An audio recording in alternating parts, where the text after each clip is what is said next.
very much. So the New England Patriots, since the Brady-Belichick era began in December, 2 losses this December, 11 losses the previous Decembers, since Brady came trotting on the field for Drew Bledsoe. Hour number 2 of NFL Game Day Morning. That is Agent 89 right there in the middle of our set. On loan from Good Morning Football on Sunday. Good to see you, Steve Smith Sr. You bet. You know those 11 losses, that's over 16 years. Well, you're about to get the platform. You're about to get the platform to expound upon your Sunday storyline thoughts about burying the Patriots. No. Hold on. You didn't bury him. You had a pile of dirt and a shovel and 6 feet deep hole in the ground. Okay, you ready to place them in there? All he's got to do is push them in. That's not true. Push them in. Just give you a little something. Well, the issue is the Bills and the Jets are the ones who have to push them in, because those are the next 2 home opponents in December for New England, Michael Irvin. And your point, I think, just to set it up, if I may, is that in the other trips that the Patriots have made to the Super Bowl in the Brady-Belichick era, 8 of them in total.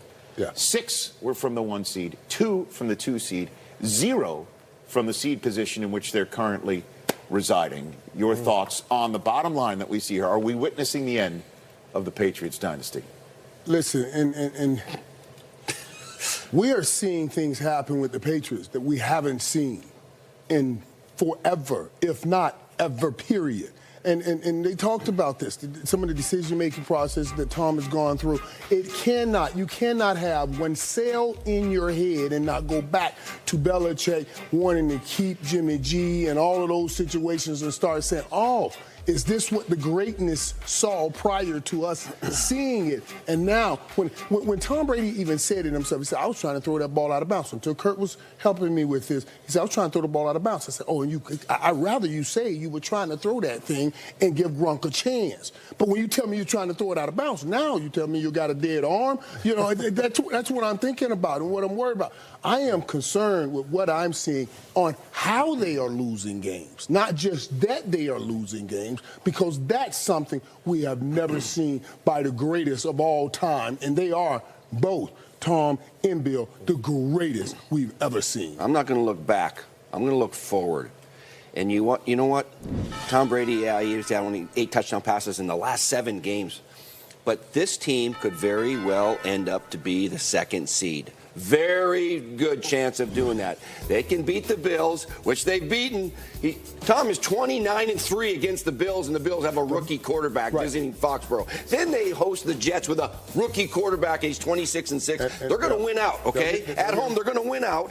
If Houston loses at Philly or loses a game, they're going to have the number 2 seed. They're going to have a bye, which they love. Then they're going to have a home division game, which they love, and then they play the championship game wherever. So don't put a fork in these guys just yet, Steve.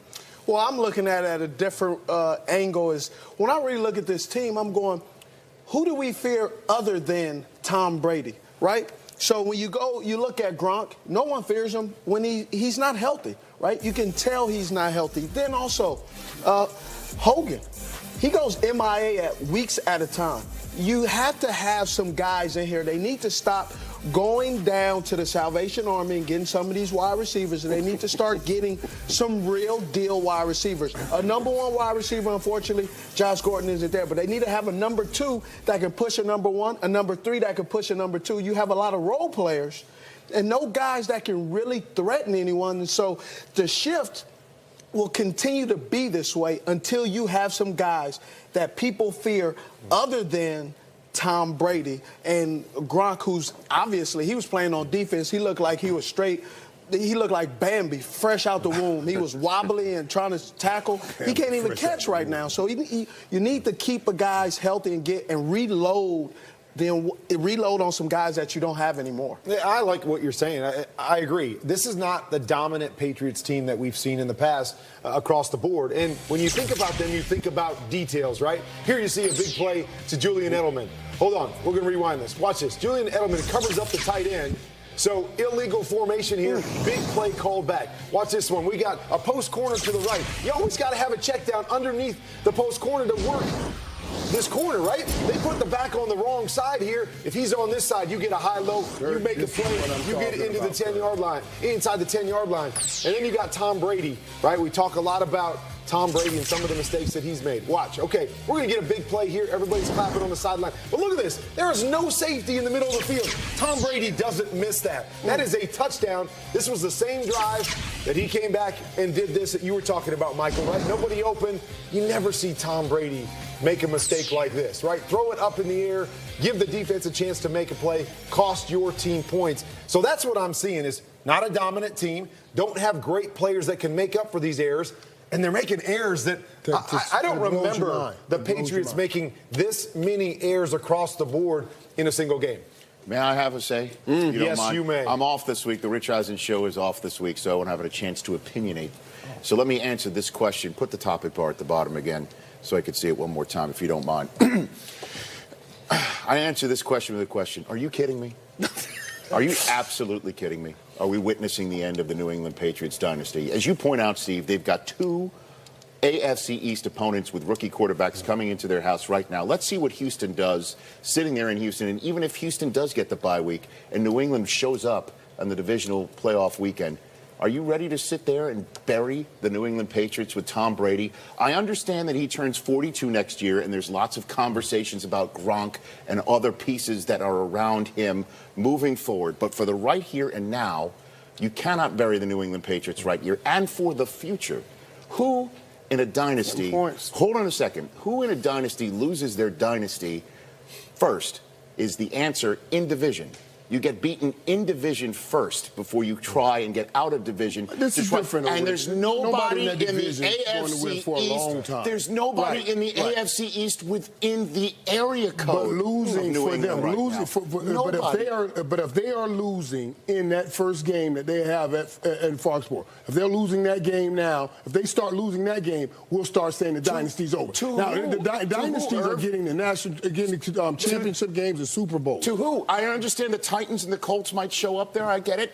But they can lose to any one of those teams. With the mistakes they are making is what I'm saying. And I think that's the point. With the mistakes they are making, they can lose to any one of those teams. I look forward to our wild card Sunday weekend where you choose the Titans and the Colts against New England. I look forward to that day, Irv. Please. I want to see that logo underneath your face when we pick those games. I just hate this face. Yes, I'm fired up. I'm off this week. Didn't they lose to the Titans? Where? Yes, in New. Okay. I look forward to that. I look forward to that logo in his face. I rest my case. Okay. Please clip and save that. Please clip and save that for our Week 18 edition of NFL. I'm just saying. I'm worried. Okay. Ian Rappaport, take it away. Ian. I'm doing a comparative analysis. Which obviously one of the biggest stories for the Patriots this week, Josh Gordon being indefinitely suspended. My understanding is this is for multiple violations of the NFL substance abuse policy, not say one missed test or something like that, but multiple. I am also told this is about more than marijuana. Gordon's issues clearly run deeper than that. So when he said he was taking a step back to attend to his health, certainly that is something that is warranted. As far as when he could potentially return to the field, assuming that he gets the help and assistance off the field he needs, my understanding is the beginning of next season is possible, assuming he shows a sustained period of time where he is clean. It might be a little quick, but it is possible. And by the way, Rich, this is something the Patriots knew was a possibility before they traded for him. Gordon's representatives at the time were extremely blunt and open and honest about the demons that he battled.